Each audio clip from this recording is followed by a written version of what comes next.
Have you ever imagined showing up to your ex's wedding with someone who looked like they just rolled out of a dumpster, only to find out he was hiding a secret that could blow everyone's minds?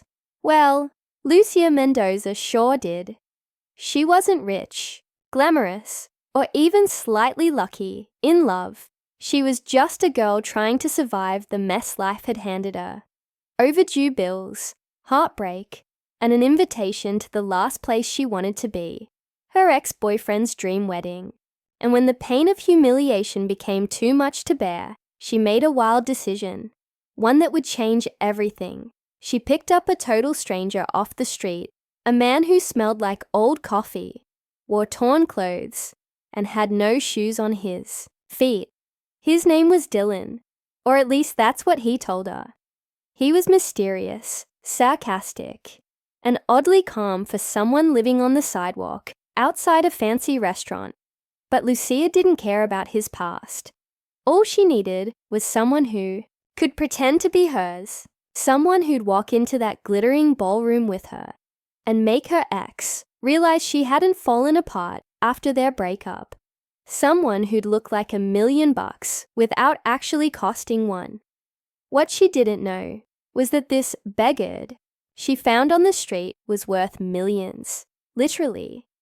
Dylan wasn't just some random guy surviving off scraps and kindness.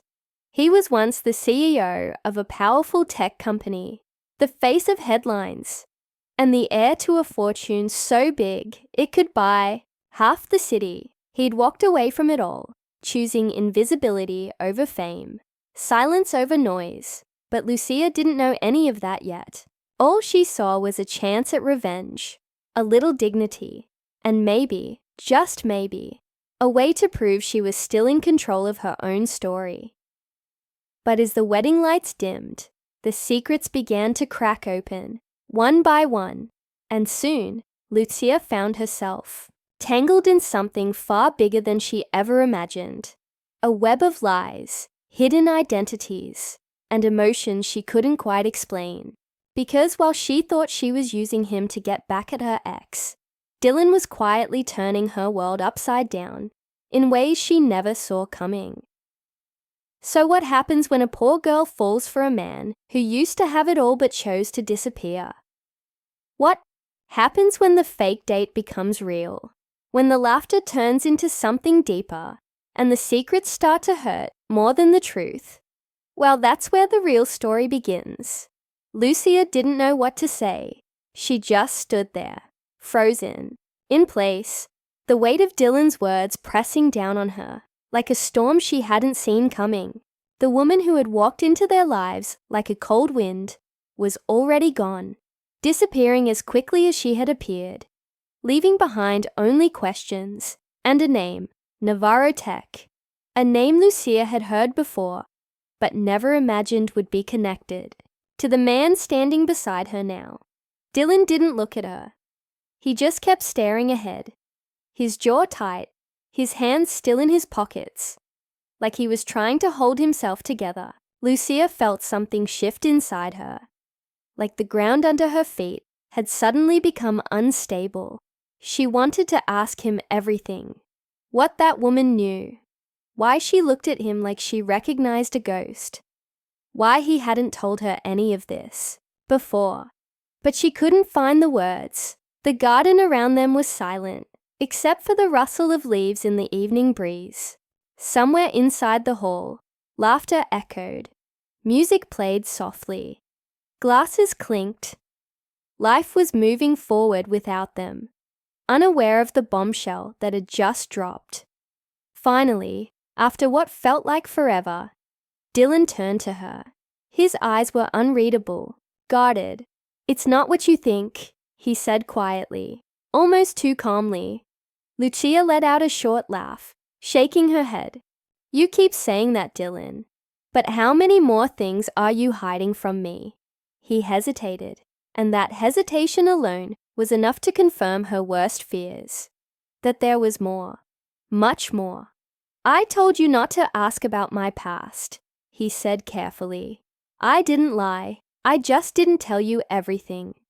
Because your past is knocking on the door in high heels. She shot back, crossing her arms.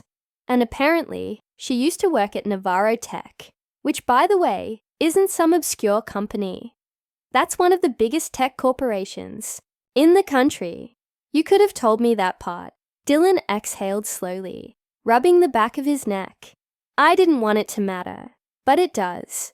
Her voice softened, even though her heart was racing. It matters because you're not just some guy I found on the street anymore. You're someone with a history I don't understand. And now, people are recognizing you. People who probably know more about you than I do. He looked at her then, really looked at her, and for the first time since they met, she saw something in his eyes that scared her. Not arrogance or mystery, but fear. Real, honest fear. There are things I left behind for a reason, he said finally. Things I buried so deep I thought they'd never come back. Lucia swallowed hard. But they did. They walked back into the reception in silence.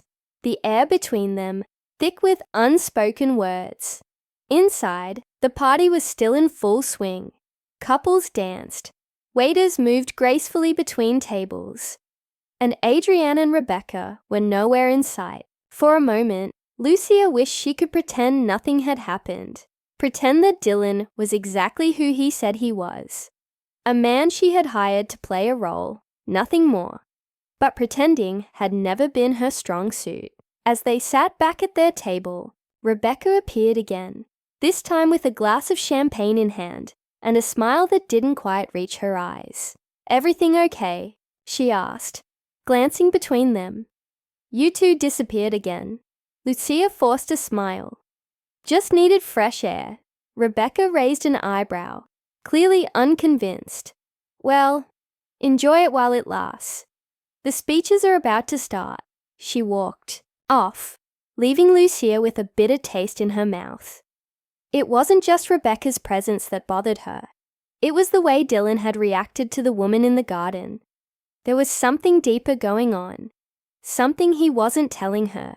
And now, with the entire room buzzing with gossip and speculation, she couldn't help but feel like she was being watched. The microphone crackled as Adrienne stepped onto the stage again. This time, he looked more composed, holding his glass with practiced elegance. I just want to thank everyone who came, he began, scanning the crowd, especially those who brought a little drama to the night. A few people laughed. Lucia didn't. Neither did Dylan. Adrienne continued, oblivious.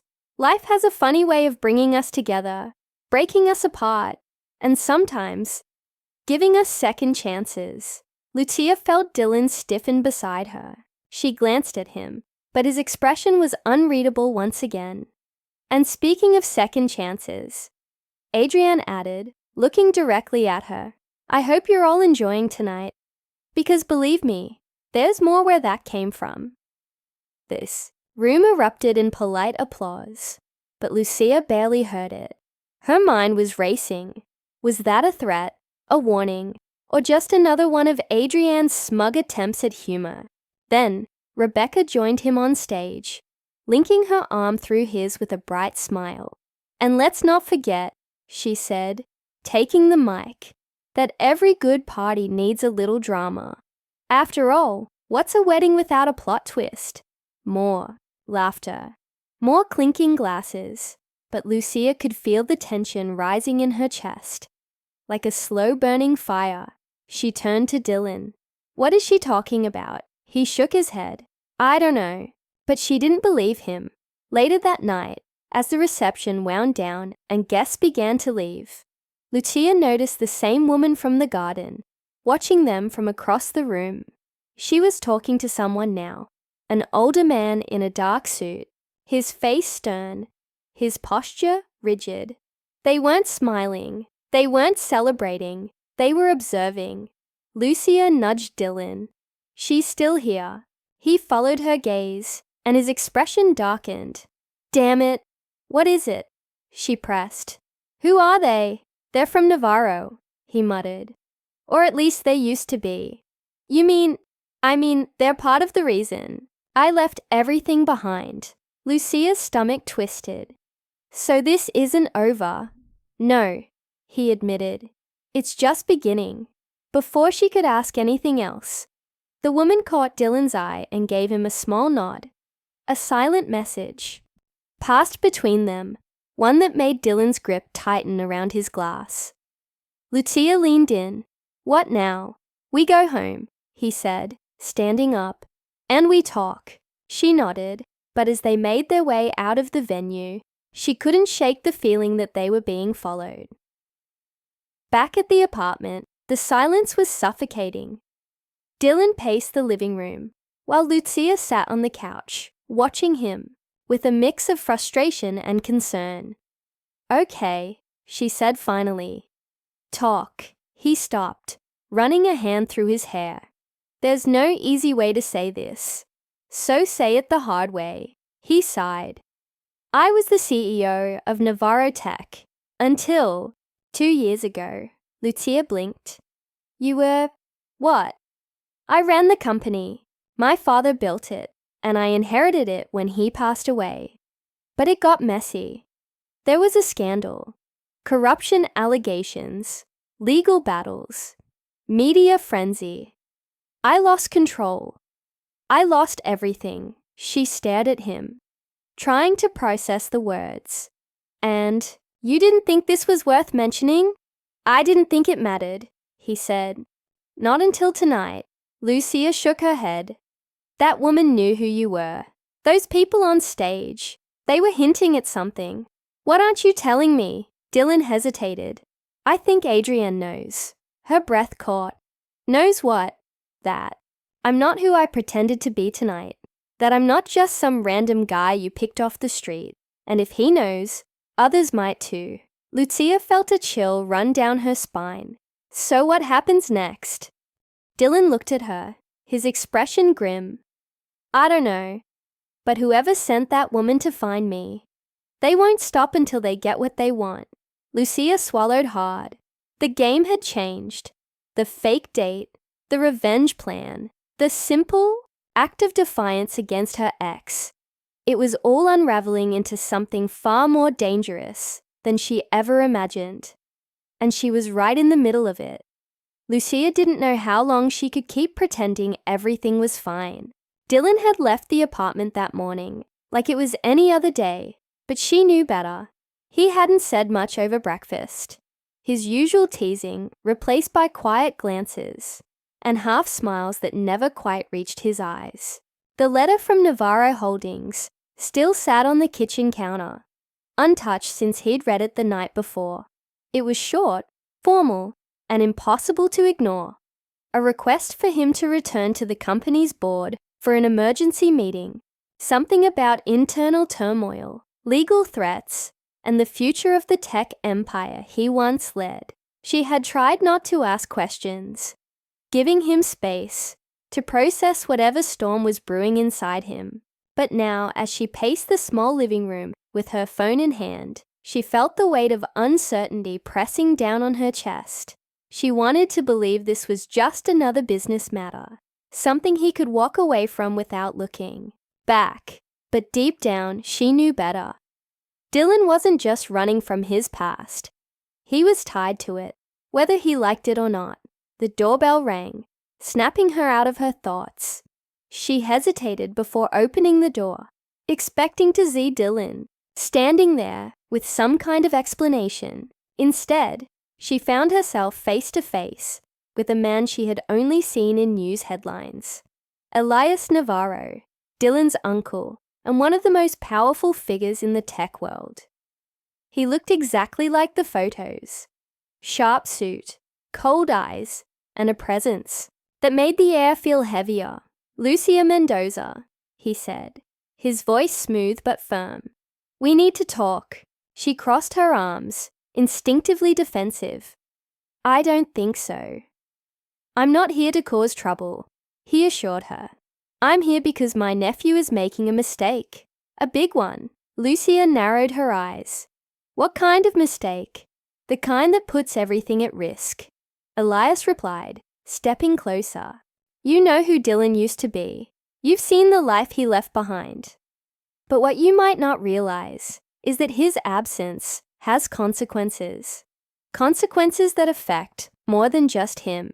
She swallowed hard, trying to mask the unease creeping up her spine. If you're trying to scare me, it's not going to work. I'm not trying to scare you, he said calmly. I'm trying to make you understand. Dylan has a responsibility, whether he wants to admit it or not. And if he refuses to take it, someone else will step in, and they won't be as forgiving. Before Lucia could respond, the sound of footsteps echoed from the hallway. Dylan appeared, his expression shifting instantly from confusion to tension as he took in the sight of his uncle standing in front of their door. "What are you doing here?" he asked, his voice low and edged with warning. Elias turned to face him, his posture unshaken. "We need to talk, now." Dylan glanced at Lucia, then back at his uncle. "Whatever it is, it can wait." "No, it can't," Elias said firmly. "Your silence is costing people jobs, Dylan. Investors are pulling out. The board is splitting into factions. If you don't act soon, Navarro Tech will collapse under the weight of its own greed, and you'll have no one to blame but yourself." Dylan's jaw tightened, his hands clenching into fists. "You think I care about that? I think you care more than you let on," Elias countered. "And I think you know that walking away isn't the same as letting go." Lucia watched the exchange in silence, her heart pounding. She had always known Dylan carried ghosts, but this was different. This wasn't just about his past. It was about his future, and whether he was willing to fight for it. Dylan exhaled sharply, shaking his head. "You don't get to come here and tell me what to do." "No," Elias agreed, "but I can remind you of what's at stake." With that, he handed Dylan a small envelope. Before turning on his heel and walking away, Dylan stared at it for a moment, before slipping it into his pocket without opening it. Lucia stepped forward. "What was that?" "A reminder," he muttered, "of why I left." She reached for his hand, but he pulled away, his body tense. "Dylan, I need some time," he said, his voice barely above a whisper. "I need to think." Without another word, he walked past her and disappeared into the hallway, leaving her standing alone in the doorway, the weight of his silence pressing down on her like a storm waiting to break. That night, Lucia couldn't sleep. Dylan hadn't come home, and every time she tried to call him, it went straight to voicemail. She sat on the couch, staring at the ceiling, replaying every conversation, every glance, every hesitation. There was something he wasn't telling her, something bigger than she had realized, and for the first time since they met, she felt like she was losing him. The next morning, she woke to the sound of the door creaking open. Dylan stood in the doorway, his face pale, his eyes dark with exhaustion. She sat up, concern flooding her voice. "Where have you been?" He didn't answer right away. Instead, he walked over to the couch and sat down beside her, his hands trembling slightly. "I saw them," he finally said. "The investors, the board, my uncle." Lucia's breath caught, and he looked at her, his expression unreadable. "They want me back." Her stomach dropped. "Back where?" "At, Navarro Tech." Silence settled between them, thick and suffocating. Lucia searched his face for any sign of doubt, any hint that he would say no. But all she saw was conflict, an internal war raging behind his eyes. "You're not seriously considering it," she whispered. "I don't know what I'm considering," he admitted. "All I know is that if I don't do something, everything my father built will fall apart. And if that happens, it'll be because I chose to walk away." Lucia shook her head. "You don't owe them anything." "I know," he said quietly. "But sometimes, doing the right thing has nothing to do with what we owe." She felt her heart tighten, a slow ache spreading through her chest. This wasn't just about his past anymore. This was about their future. And whether they would have one together. What happens if you go back? She asked, her voice barely audible. Dylan hesitated. I don't know. Lucia closed her eyes, trying to steady her breathing. She wanted to be angry, to demand that he choose her over everything else. But she also knew that wasn't fair. Dylan wasn't just a man. He was a legacy, a name, a story written long before he ever met her. And maybe, just maybe, she was never meant to be the ending he needed. Before she could speak, the doorbell rang again. This time it was Rebecca. Standing outside with a smug smile and a folder in her hand, she looked like she belonged in a courtroom rather than a doorstep. Well, she said, stepping forward. Looks like things are getting interesting. Lucia felt a chill run down her spine. What do you want, Rebecca? Rebecca held up the folder. Just thought you'd want to know what your boyfriend's been hiding from you. Dylan stiffened beside her. Don't. Oh, don't worry. Rebecca said sweetly. I'm not here to ruin your little fairy tale. I'm just here to offer a heads up before the media does. Lucia's pulse quickened. What are you talking about? Rebecca smirked. Let's just say Navarro Tech isn't the only thing your boyfriend left behind. And with that, she turned and walked away, leaving Lucia standing frozen in place, the weight of yet another secret pressing down on her like a shadow she couldn't escape. Lucia didn't know how long she could keep pretending everything was fine. The tension had been building for weeks, creeping into every corner of her life like a slow-moving storm. Dylan had changed since he started meeting with the Navarro board again. Even if it was just as a mentor, even if he insisted he wasn't, going back to that world.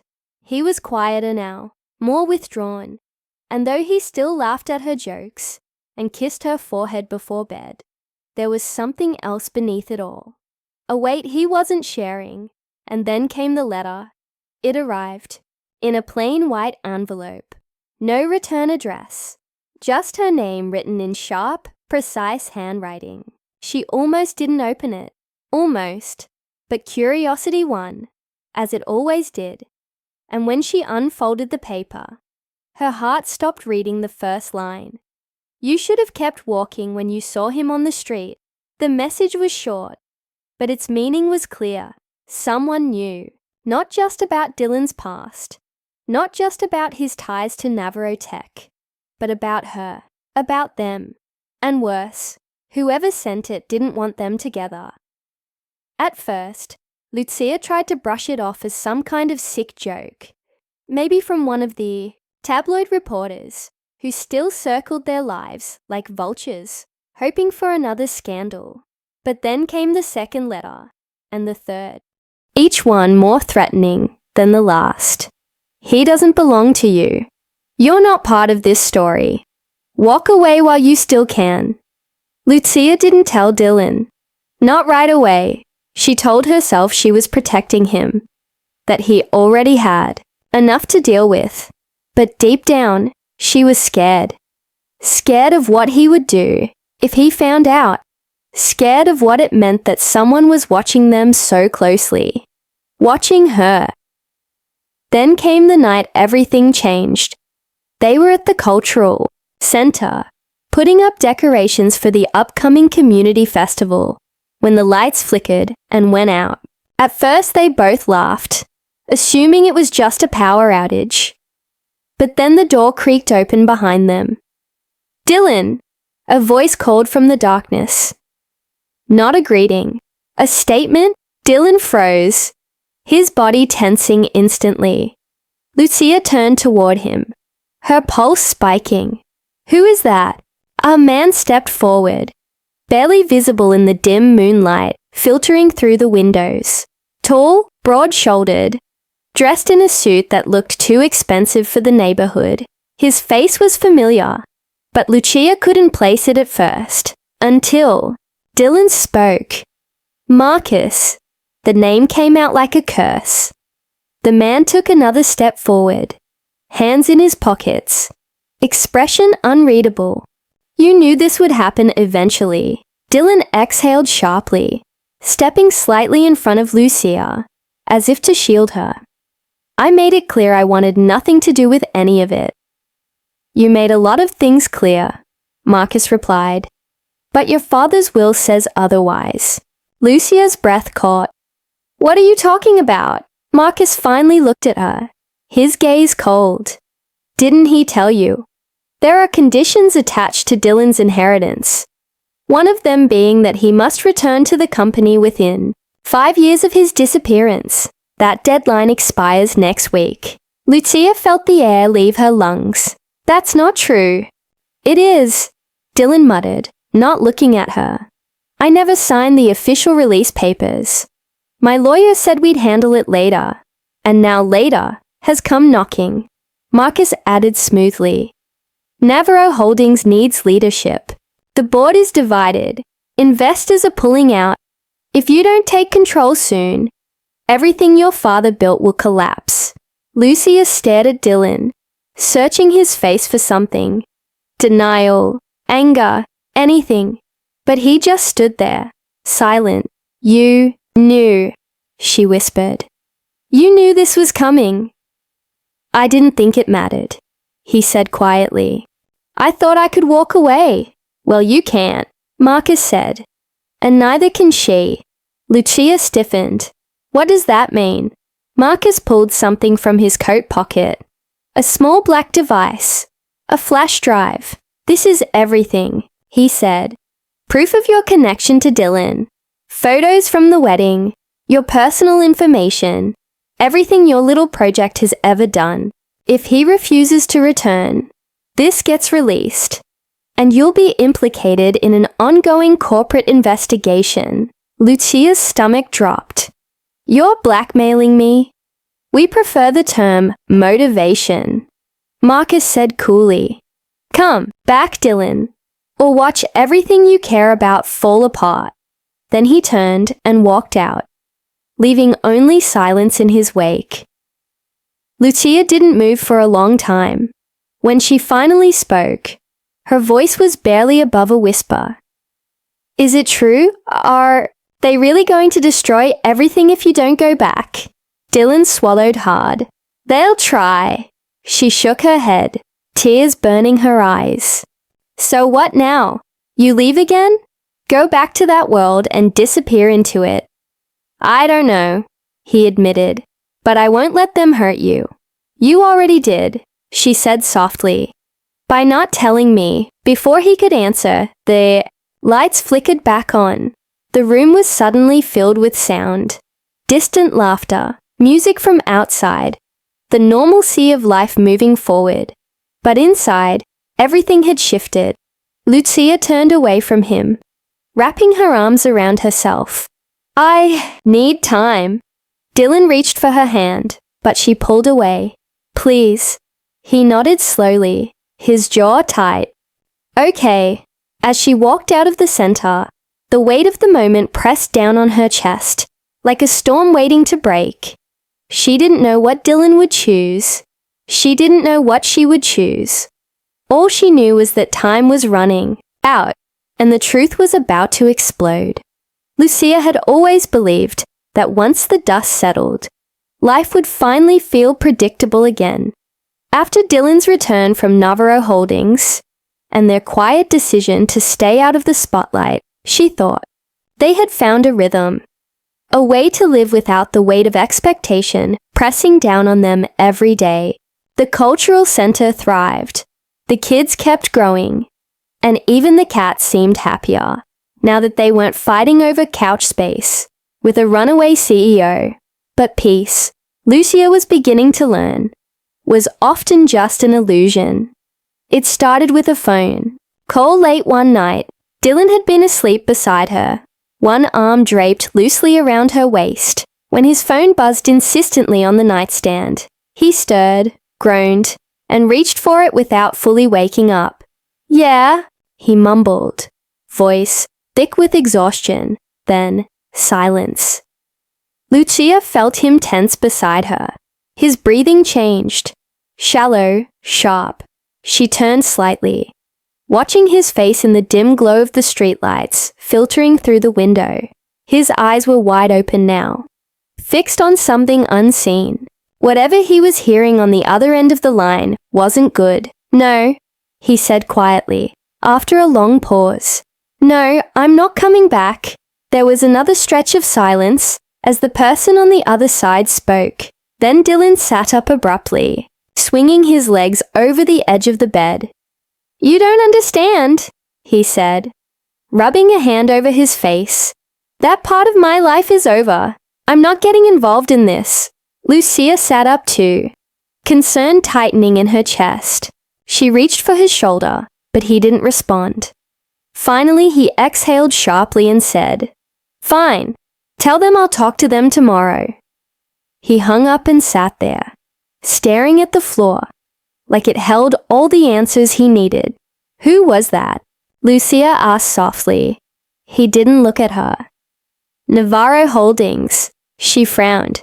"I thought you made it clear you weren't going back." "I did," he muttered. "But apparently, they're not done trying to pull me back in." The next morning, Dylan left early without telling her much more than, "I need to handle this." Lucia tried not to let it bother her. She told herself it was just business, just loose ends needing tying. But as the days passed, and Dylan grew quieter, more withdrawn, she began to notice the shift. He stopped helping at the center. He stopped laughing at the kids' jokes. Even Biblio Caro sat untouched in the courtyard, collecting dust. At first, she gave him space. She told herself he was dealing with something big, something he couldn't explain yet. But then came the letter. It arrived in a manila envelope, no return address, just her name written in precise block letters. Inside was a stack of documents, legal papers, financial reports, and a single typed note. "You may have walked away once, but your name still holds power. Will you protect what's left, or watch it fall?" Lucia's stomach twisted. She read through the pages, her pulse quickening as she pieced together what was happening. Navarro Holdings was in crisis. The board was splitting. Investors were panicking. And someone powerful, was pushing for Dylan to step in and take control again. Only this time, they weren't asking nicely. When Dylan returned that evening, Lucia was waiting with the documents spread across the kitchen table. He looked at them, then at her, and sighed. "You weren't going to tell me." "I didn't want to drag you into it," he said, rubbing his temples. "This isn't your fight, but it's affecting our life," she shot back. "Our home, our project. You think I can pretend everything's fine while you get pulled back into this mess?" He ran a hand through his hair. "I never wanted this for us, but here we are." Silence stretched between them, heavy and suffocating. "They're threatening legal action," he admitted finally. "If I don't intervene, they'll say I abandoned my responsibilities. They'll freeze the assets tied to my name, including the funding for the center." Lucia's breath caught. "They're using us." "They know how important this place is to you," he said quietly. "To both of us." She stared at him, realization dawning. "So what are you saying? That you have to go back?" "I'm saying I don't know what else to do." That night, neither of them slept. And the next day, the second twist hit. A news van pulled up outside the cultural center. Reporters poured out, cameras rolling, microphones raised. Neighbors gathered, confused. Kids peeked out from behind curtains. And then came the headlines, flashing across every screen in town. Former Navarro CEO to return to boardroom. Sources say yes. What does this mean for his mysterious bride? Lucia stood frozen in the doorway as flashes exploded in her face. "Lucia, over here. How do you feel about Dylan returning to Navarro Tech? Is it true you're the reason he's stepping back into the spotlight?" What's next for the couple who captured the world's attention? She didn't answer. She couldn't. Inside, Dylan looked just as stunned. He hadn't agreed to anything. He hadn't made a statement. And yet, somehow, the world already knew someone had leaked the story, and whoever it was, they weren't done yet, because as the reporters continued shouting questions, a black car pulled up across the street. Out stepped a woman Lucia recognized instantly, the same one who had confronted Dylan at the wedding. Only this time, she wasn't alone. Beside her stood Adrienne, Lucia's ex, the man who had once broken her heart, and now he was smiling like he knew something she didn't, like he was ready to finish what he started. And suddenly, the stakes were higher than ever, because this wasn't just about Dylan's past anymore. This was personal. Lucia had always believed that love was something you built brick by brick, not with grand gestures or fairy tale moments, but with small stubborn choices made every single day. But standing in the middle of the cultural center courtyard, surrounded by laughter, music, and the familiar chaos of life, she realized that some stories didn't end where you expected. Them too, some stories twisted when you least anticipated it. Dylan stood beside her, holding her hand like he always did. Firm, steady, like he never planned to let go. And for once, Lucia wasn't questioning it. She had spent too many nights wondering if they were real, if this was all just another illusion waiting to collapse. But tonight, under the soft glow of string lights and the sound of children chasing each other between tables, she allowed herself to believe in it. Until Adrienne showed up. He walked into the courtyard like he belonged there, dressed in a suit that looked far too expensive for the occasion. His smile sharp enough to cut through even the happiest of moments. Rebecca followed closely behind, her heels clicking against the stone path like a warning. Lucia felt Dylan tense beside her. "What are they doing here?" he murmured. "I don't know," she whispered back, her stomach twisting. Adrienne stopped, a few feet away, scanning the crowd before locking eyes with Lucia. "Congratulations," he said smoothly. "Didn't think I'd miss your big day." Lucia crossed her arms. "Funny, since you weren't invited." Rebecca smirked. "We figured we'd crash anyway. Seems only fair, considering everything." Dylan stepped forward. "If you're here to stir up trouble, now's not the time." "Oh, I'm not here to cause trouble," Adrienne said, feigning innocence. "I'm here to offer an opportunity." Lucia narrowed her eyes. An opportunity. Adrienne reached into his jacket and pulled out a thick envelope. A letter from Navarro Holdings. Seems the board isn't done fighting over what's left of the company. They want Dylan back. Officially this time. CEO, chairman, full control, silence. Fell over the group. Dylan didn't move. "They can forget it." Adrienne tilted his head. "You sure about that?" "Because this letter also mentions something else. Something about Lucia." Lucia stiffened. "What about me?" Adrienne handed the letter to Dylan, who opened it slowly. His expression changed instantly. His jaw tightened. His fingers curled around the paper. He read it twice before looking at Lucia, his face unreadable. "What is it?" she asked, her voice barely above a whisper. Dylan exhaled sharply.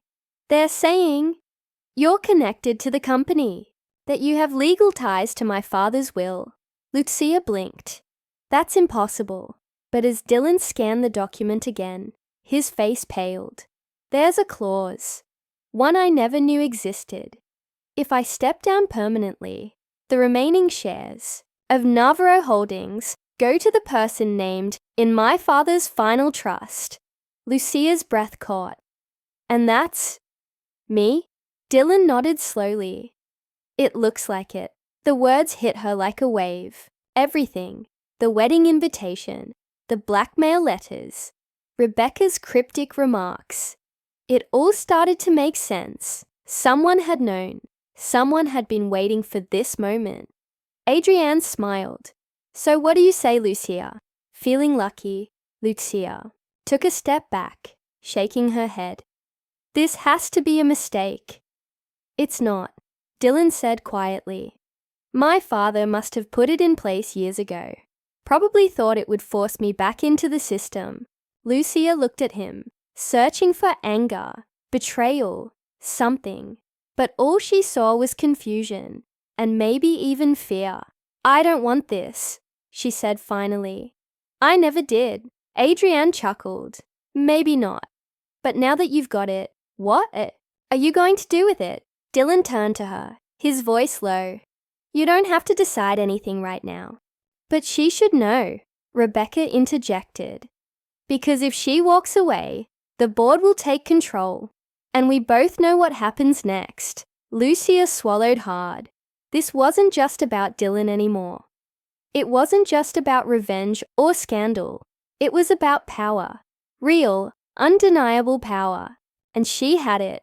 For the first time in her life, she held someone else's fate in her hands. The party continued around them, oblivious to the storm brewing in the shadows. Laughter echoed.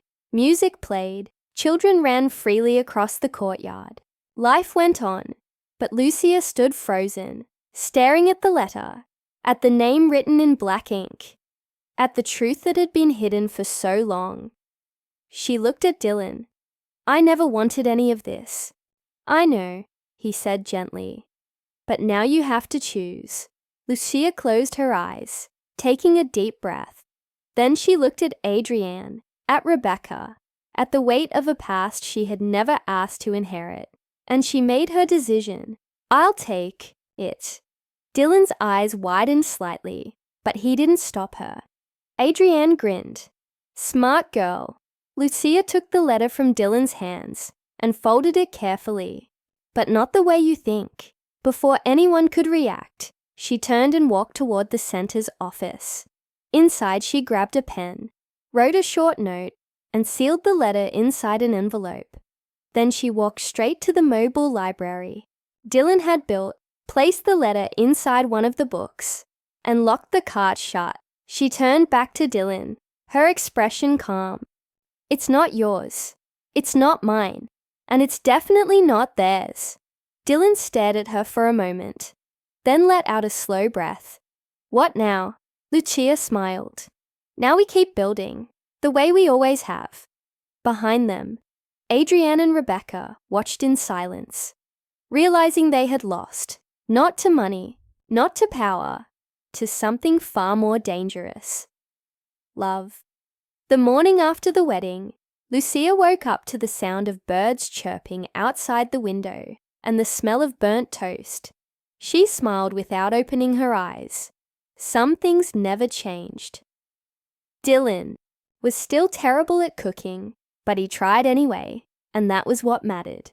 She stretched, feeling the warmth of the blanket wrapped around her, the soft hum of Dylan singing off-key in the kitchen, and the quiet peace that settled over everything like a gentle promise. They were really married now, not just in theory, or in the eyes of a few curious onlookers, but in every way that counted. No headlines, no cameras, no pressure, just them, their love, and the life they had built together, brick by brick, mistake by mistake, laugh by laugh. She got up slowly, slipping into the worn-out slippers she refused to throw away, and walked into the kitchen where Dylan stood barefoot, holding a spatula like it was a sword and trying to salvage what was left of the eggs. You burned breakfast again, she teased. Leaning against the doorway, he turned with a sheepish grin. I figured it was tradition by now. She stepped closer, wrapping her arms around his waist and resting her head against his chest. I wouldn't have it any other way. They ate breakfast together, sitting on the floor because all the chairs were covered in paint from the previous day's mural project. The mess didn't bother them. It was part of their story. Proof that life wasn't about perfection, but presence.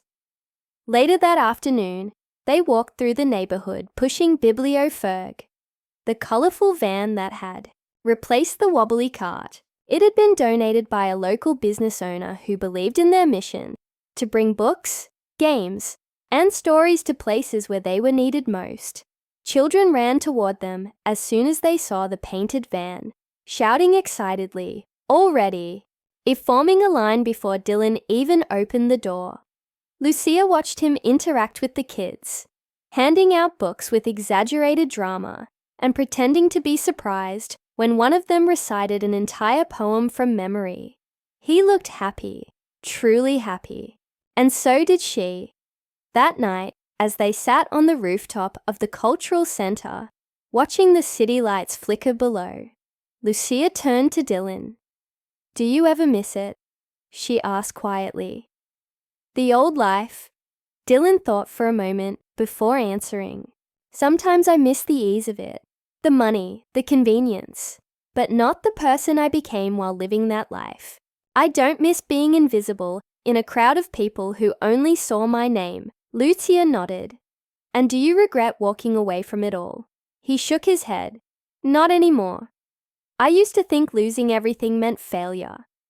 Now I know it was the best thing that could have happened to me. Because if I hadn't lost it all, I wouldn't have found this. Found us." She rested her head on his shoulder. "We make a weird kind of sense, don't we?" "We do," he agreed. "A messy, unpredictable, beautifully imperfect kind of sense." In the weeks that followed, life continued in its usual rhythm. Chaotic, beautiful, full of laughter, and occasional disasters. They hosted art workshops, community dinners, storytelling nights, and even a failed attempt at growing vegetables in recycled containers. The cats took over the garden within days.